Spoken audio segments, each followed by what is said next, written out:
Une femme sur trois meurt d'une maladie cardiovasculaire et sur les 15 dernières années, le nombre d'infarctus a été multiplié par 3 chez les femmes.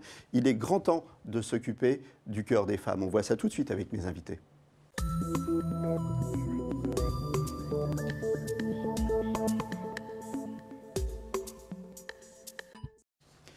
Alors avec moi sur le plateau, Karine Laurent. Karine Laurent, vous êtes pharmacienne, mais vous êtes aussi éducatrice triathlon santé.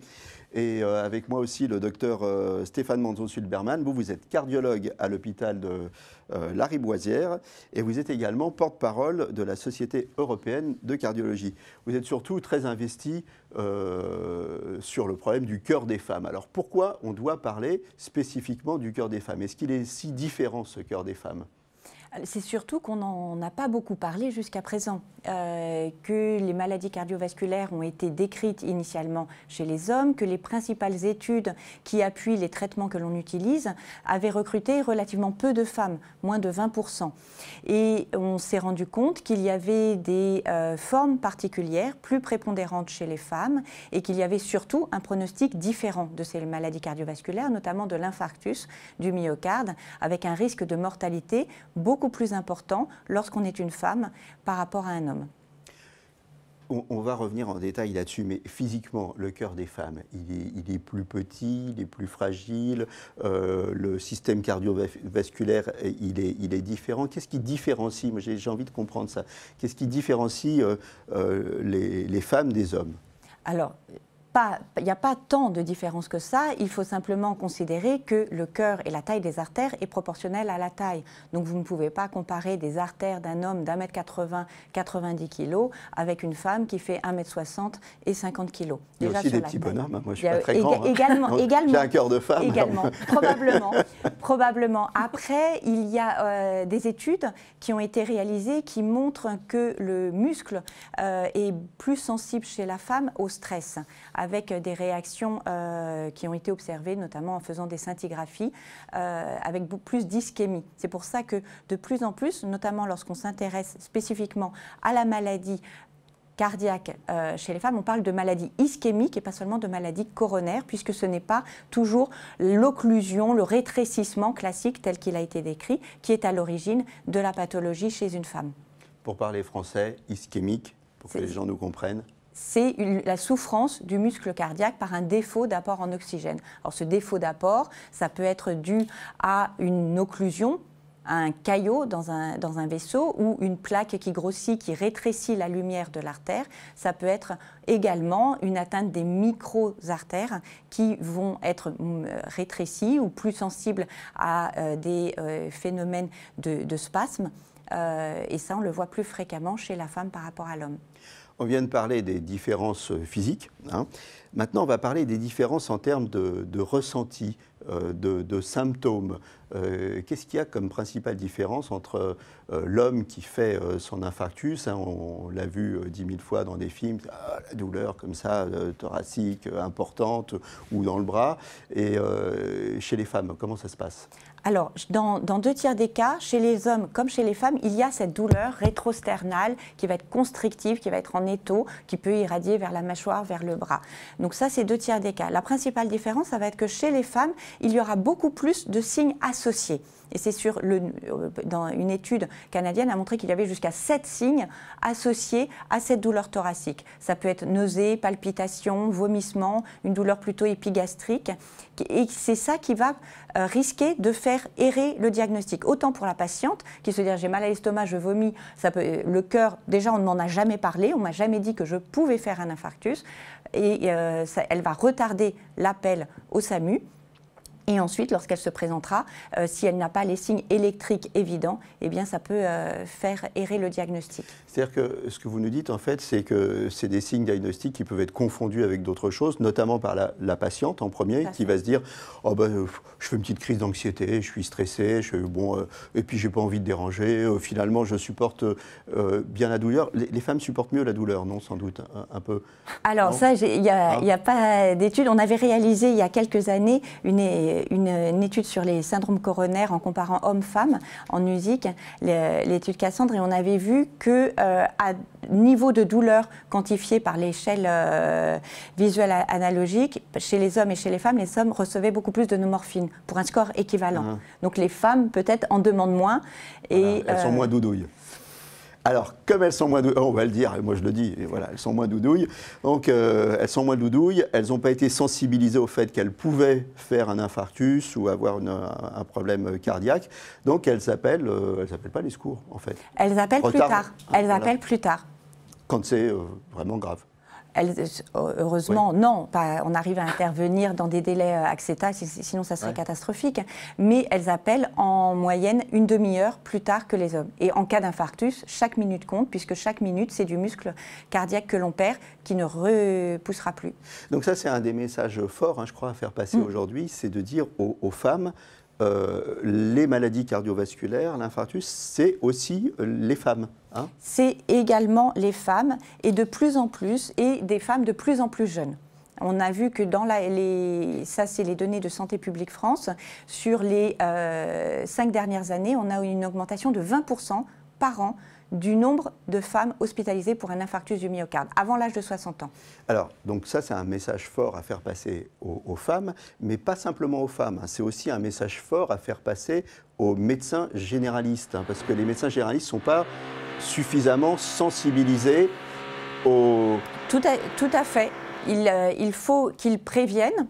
Toute patiente est susceptible, est également exposée. Ça reste la première cause de mortalité chez les femmes. Et il faut anticiper, le dépister, et surtout que les femmes, et leurs conjoints également, soient en mesure d'appeler le plus tôt possible le 15. Un infarctus du myocarde, on n'appelle pas son médecin, on n'appelle pas sa voisine, c'est le 15. Voilà, donc une prise en charge à améliorer, c'est clair. La prévention aussi. Beaucoup, surtout. On traitera... Alors, qu'est-ce qu'on fait? Prévention.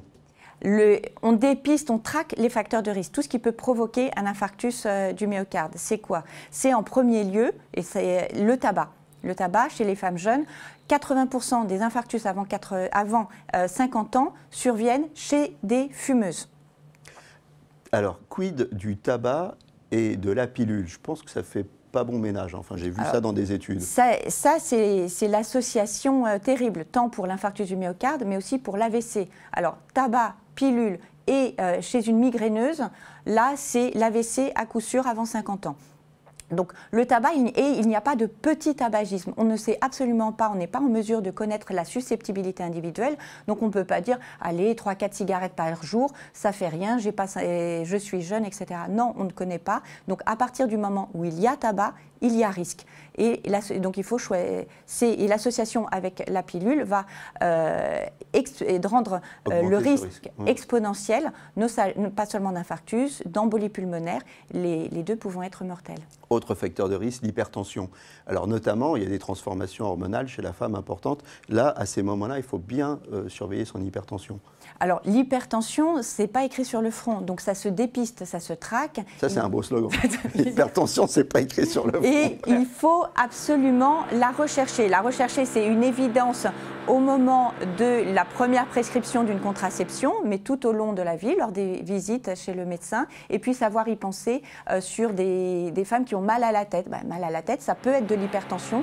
Il faut le mettre en évidence par des automesures, par des mesures ambulatoires. On porte un appareil pendant 24 heures pour dépister est-ce qu'il n'y a pas une hypertension durant la nuit qui explique des maux de tête le matin. L'obésité, ça joue aussi, non? Et il y en a de plus en plus. Les dernières études FAST-MI, ce registre qui évalue pendant un mois les caractéristiques et la prise en charge de l'infarctus en France, tous les 5 ans, des photographies montrent que chez la femme, notamment la femme de moins de 60 ans, il y a de plus en plus d'obésité. Alors, dans la prévention, il y a aussi le sport, parce que le sport, c'est l'ennemi de l'obésité, l'ennemi de l'hypertension et c'est l'ami du cœur. C'est ça, je résume bien ou pas? L'hypertension, les hypercholestérolémies aussi, le diabète aussi, on a parlé, ça c'est aussi un gros pourvoyeur, un gros facteur de risque. Et ces syndromes métaboliques qui vont être accentués au moment de la ménopause avec ce changement hormonal. Le sport, on se tourne vers Karine, hein, c'est la sportive. La référence. Voilà, sportive et amateur. Pardon? Pas professionnel. Hein. Pas professionnel, mais bon, aussi, hein, vous en faites beaucoup du sport. Hein. Moi, je vois vos vidéos sur votre blog, tout ça. Karine, elle n'arrête pas. Alors, déjà, on va s'arrêter sur la définition de sédentaire. Oui. On est sédentaire à partir de quel moment? On est sédentaire, par exemple, en ce moment. C'est à chaque fois qu'on passe du temps assis. Donc, je voulais juste informer. Moi, je suis debout. Hein, voilà, vous êtes debout, donc vous n'êtes pas sédentaire. J'essaie de lutter contre la sédentarité. Il faut vraiment passer le message, y compris chez les sportifs, parce que beaucoup de gens me disent « Oui, mais moi, je fais 1 heure de sport par jour. » Oui, mais si, à contrario, on est resté 10 heures de temps assis, et surtout en ce moment en télétravail avec des conférences Zoom et je ne sais quoi, ce qui compte, c'est vraiment le temps passé assis. Donc, plus on va passer du temps assis, plus il va y avoir des effets délétères, bien évidemment, sur la santé et bien évidemment sur le versant cardiaque. Alors moi j'ai vu une définition, vous allez me dire si elle est correcte. On est sédentaire quand on est assis plus de 7 heures par jour. C'est-à-dire que par exemple une employée du secteur tertiaire qui garde sa voiture à proximité de son bureau et qui est assise toute la journée et dont les loisirs sont paisibles, elle fait un peu de jardinage, un petit peu de marche en forêt, même si elle fait 3 semaines de randonnée pendant l'été, on dit que c'est une sédentaire, c'est ça ? Exactement, et ça doit être la priorité aujourd'hui de santé publique. Hashtag, moi j'arrête pas sur les réseaux sociaux, je mets hashtag no sédentarité. Alors avant d'en arriver à plus avoir de sédentarité, c'est déjà limiter sa sédentarité, c'est-à-dire limiter son temps assis. Donc faites des pauses, voilà, au boulot c'est important, on se lève. Voilà, on se lève, on peut faire des petites routines. On va à la machine à café, comme ça. Des petites routines de mobilité. On boit du café et on a de l'hypertension après. Voilà, exactement. Merci Karine des conseils. Super. Alors, la sédentarité, je me retourne vers le doc, la doc. La sédentarité, pourquoi c'est pas bon pour le cœur, la sédentarité ? Eh bien, finalement, on pourrait croire que ça le repose. Ça ne va pas le reposer, ça va déconditionner complètement tous les mécanismes. L'homme est fait pour être actif. Pour avoir des apports également limités. Or, dans notre société actuellement, nos comportements, c'est tout l'inverse. C'est peu d'activité et beaucoup d'apports. Et donc un déséquilibre complet avec un déconditionnement. Le cœur va être moins capable, lors du moindre effort qui pourra survenir, de s'adapter. Donc tout de suite, une accélération de la fréquence cardiaque, une rigidification également des artères qui vont alimenter l'hypertension et puis le développement de l'athérome.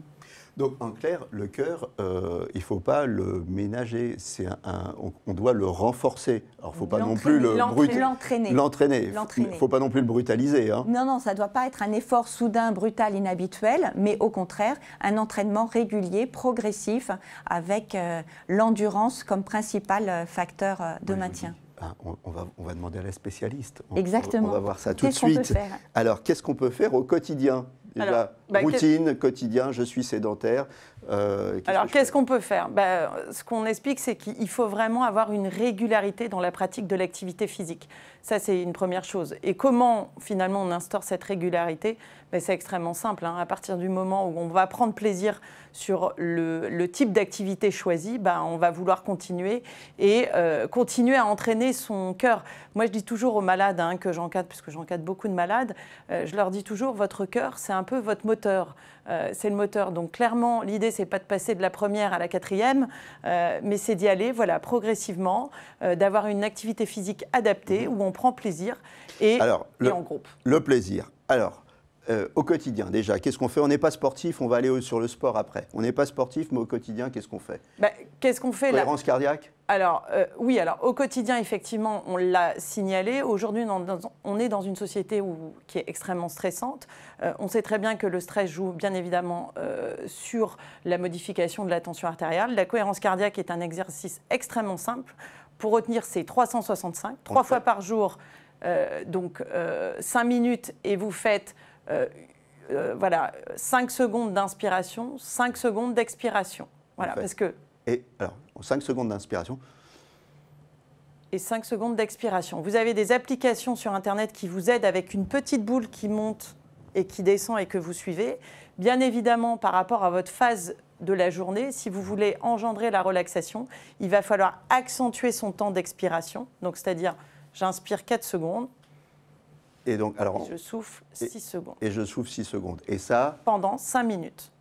Et combien de fois par jour? 3 fois par jour. 3 fois par jour. Matin, donc, midi, soir. Tous les 300, donc d'où le 365. Voilà. Hein, 3 fois par jour. Donc 5 minutes par jour et du coup 5 secondes d'inspiration, 5 secondes d'expiration. Voilà, bon, ben on va essayer. Alors maintenant, je veux aller un petit peu plus loin. Allez, j'ai fait ma cohérence cardiaque, je me sens mieux, je veux faire un peu d'activité physique. On ne va pas dire de sport, hein, pour ne pas faire peur aux gens. Activité physique. Il y a un truc dont vous m'avez parlé, c'est le talk test. Oui, talk, ça veut dire parler, hein, voilà. C'est ça? Oui, alors, qu'est-ce que c'est le talk test? Parce que beaucoup de gens, avec les montres, etc., tout le monde est ultra connecté. Et en fait, moi, j'incite les gens à se reconnecter à eux-mêmes. Donc, pour prendre conscience et reprendre l'activité physique, il faut savoir, voilà, quand est-ce que je vais me mettre en danger ou quand est-ce que je ne vais pas me mettre en danger. Donc, quand vous reprenez l'activité physique, c'est extrêmement simple. Il y a le talk test. Vous allez accélérer, par exemple, si je... Alors là, voilà.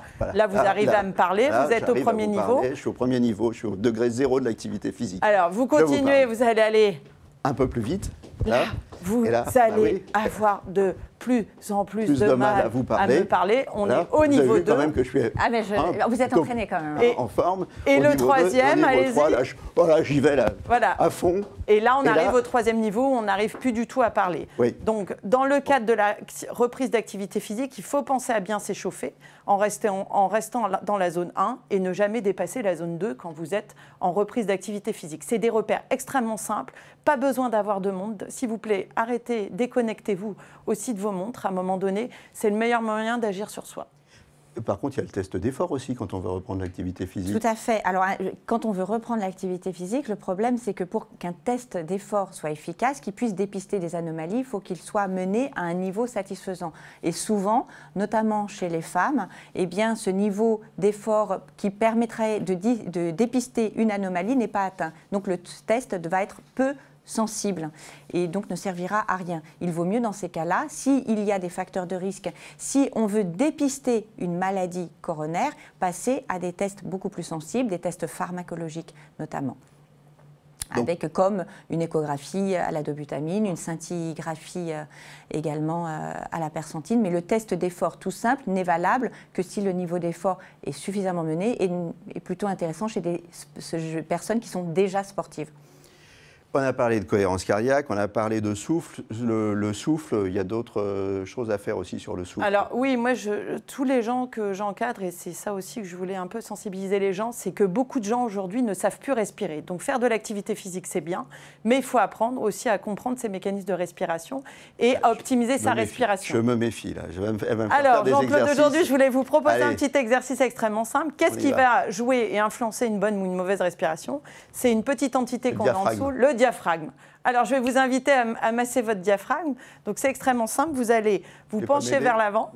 Voilà. Vous allez mettre donc, vos mains sous vos côtes. Sur mon gros bidon. Allez, hop, on penche le buste en avant. On met nos petites mains sous les côtes comme ceci. Et on va masser. Et on va aller justement aller chercher une respiration extrêmement apaisante. Et on va petit à petit remonter tout le long de vos côtes jusqu'au niveau du centre phrénique ici.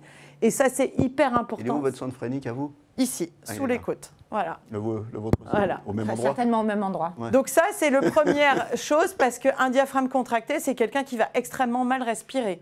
Et alors donc là, on va chercher, alors bon, on va être sérieux, on va chercher on se baisse, on va chercher, vous massez avec la pulpe de vos doigts. Et pendant combien de temps? Et bien ça, autant de fois que vous voulez. Et on respire en même temps? Et on respire en même temps. Et bien évidemment, il y a des gens qui vont avoir la respiration coupée. C'est signe que le diaphragme est trop contracté, qu'il ne marche pas de façon efficiente. Il faut le muscler, son diaphragme? Alors, faire des exercices? Alors, on peut. Alors, il y a des muscles qui sont en jeu, notamment dans le diaphragme, qui est le transverse, qui joue notamment sur les mécanismes d'expiration.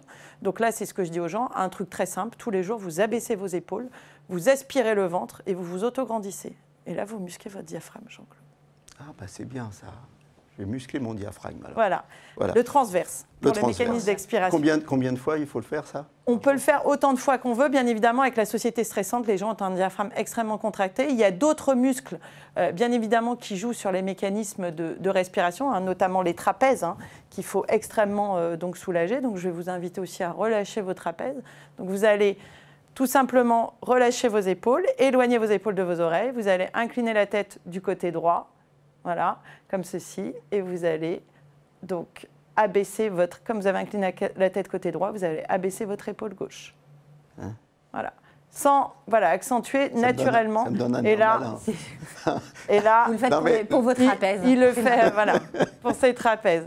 Il y a d'autres muscles aussi très importants, carré des lombes, hein, qui jouent aussi sur une contraction du diaphragme. Donc là, c'est pareil, vous allez faire la petite danseuse, regardez. Vous allez tout simplement, on peut le faire assis ou debout, et on va chercher très loin. Donc là, j'ai pris mon bras gauche, je vais chercher très loin. Voilà, du côté droit. Et là, j'étire bien mon carré des lombes. Un carré des lombes détendu est un diaphragme qui marche bien aussi. D'accord ? Le psoas, on l'a déjà vu ensemble. Ah, le psoas, vous me l'avez fait ça, le psoas. Et on va faire un dernier, parce que je sais que vous aimez bien ça, c'est étirer aussi tout ce qui se passe ici au niveau des muscles, ce qu'on appelle les scomes. Donc vous allez pencher la tête en arrière, incliner donc la tête côté droit, et là vous étirez bien les muscles ici, les scomes. Et il faut faire bien évidemment droite et gauche. Donc ça, c'est des trucs. Parce que sinon on n'en a qu'un ici. Voilà. C'est extrêmement simple, mais je peux vous assurer, vous gagnez en capacité respiratoire. Et il y a un dernier petit exo, on s'est amusé tout à l'heure en préambule de l'émission à le faire, pour augmenter sa capacité respiratoire. Donc c'est de travailler une inspiration extrêmement longue. Donc on est là, on peut le faire avec une paille. Je sais bien le faire, vous allez voir. Vous pouvez le faire avec une paille chez vous, je n'ai pas osé amener ma paille aujourd'hui. Donc on est là et on va inspirer le plus longtemps possible. Jean-Claude, je vous laisse inspirer. Voilà. Et plus on va chercher longtemps cette inspiration en mettant effectivement sa bouche comme si on avait une paille, plus on va engendrer aussi un relâchement et augmenter sa capacité respiratoire. Voilà. Et notre cœur... Je suis capable de respirer longtemps quand même. Hein. Et comme je dis, n'oublions pas que la respiration, c'est donner de l'oxygène à tous nos organes. Alors tout ça, c'est super. Donc au quotidien, cohérence cardiaque, on reprend le sport, talk test, et puis on fait un sport qu'on aime, et puis on ne va pas au-delà de ses capacités. Un dernier point dont on n'a pas parlé, le pouls. Oui. Pas les poux, le pouls. Hein. le pouls. On peut faire du sport si on a des poux, mais quand on fait du sport, on surveille son pouls. Voilà, on peut le surveiller. Après, comme Karine l'a dit, ce qui est important, c'est de prendre plaisir et se déconnecter. On ne va pas être en permanence les yeux rivés sur sa montre. La règle, c'est ne pas dépasser la fréquence maximale théorique. C'est quoi cette fréquence maximale théorique, FMT? C'est 220 moins l'âge. Ça, c'est la fréquence à ne pas dépasser. Et puis, si on reprend progressivement, eh bien, on va s'en approcher, mais on ne va pas chercher à l'atteindre. On va s'en tenir un petit peu à distance, surtout dans les phases de reprise. Qu'est-ce qui se passe si on dépasse cette fréquence? On met son cœur en danger? Qu'est-ce qui se passe? Surtout s'il n'est pas entraîné, il va s'accélérer de manière très rapide. Et pourquoi il va s'accélérer? Parce qu'il va essayer de délivrer de l'oxygène à l'ensemble de l'organisme sans être aidé par les muscles périphériques qui n'ont pas été entraînés. Donc on va lui demander un surtravail qui risque de déséquilibrer la balance qui s'est instituée, surtout s'il y a des rétrécissements coronaires. Donc, c'est ce qu'on va être dans un état potentiel d'ischémie, c'est-à-dire de balance non compensée entre les besoins en oxygène de ce cœur qui travaille, qui s'accélère pour faire ce qu'il peut, et puis des apports qui ne sont pas adaptés. Un bon cœur, c'est aussi un cœur qui récupère vite un rythme normal, c'est ça? Exactement. Mais ça, c'est l'effet de l'entraînement. D'accord. Choisir un bon sport, c'est un sport qui nous fait plaisir, on l'a dit, mais c'est quoi un bon sport pour le cœur? J'entends souvent dire que c'est des activités d'endurance, c'est vrai? Principalement, oui. C'est par cette endurance qu'il va se créer ce conditionnement, cette adaptation. Oui, alors c'est vrai que quand on est dans la reprise d'activité physique, il ne faut pas oublier que le corps s'est désadapté au niveau articulaire, au niveau musculaire. Donc il faut privilégier des sports portés. Donc la natation, bien évidemment, le vélo, la marche. Je vois trop de gens là actuellement en surpoids, limite même en obésité, se mettre à courir. C'est la dernière chose à faire, hein. Je vous le dis tout de suite, si vous êtes en surpoids, recommencez vraiment par de la marche. Moi, je ne cours pas. Voilà. C'est vraiment privilégier les sports portés. Et ce qui est important, c'est que les gens restent motivés. Donc je vous conseille aussi de faire de l'activité physique à plusieurs, parce que le groupe motive, c'est aussi gage de continuité de l'activité physique. Et la régularité. Et la régularité, c'est ça. C'est mieux de faire un petit peu de sport tous les jours, ou de faire beaucoup de sport une fois par semaine? C'est la régularité, il vaut mieux le faire en fractionné et puis ça permet également d'augmenter chaque jour un petit peu, de passer de 15 minutes à 20 minutes progressivement, mais c'est pour pouvoir avoir les bénéfices sur le long terme. Alors justement, les bénéfices, on fait 5 minutes de sport tous les jours, ça vaut pas grand-chose. Il faut faire quoi? Il faut faire 15 minutes minimum. Alors, il y a un nombre de calories. Il y a, là aussi, on va se déconnecter. La Société européenne de cardiologie a publié lors de son congrès début septembre des recommandations sur l'activité sportive. L'activité sportive, ça s'adresse ce qu'on appelle en prévention primaire, c'est avant qu'il y ait eu un accident cardiaque, mais également en secondaire. Et donc, en prévention primaire, on dit au minimum 150 minutes d'activité modérée par semaine. Donc ou 75 d'activité intense. Et ça, c'est le minimum.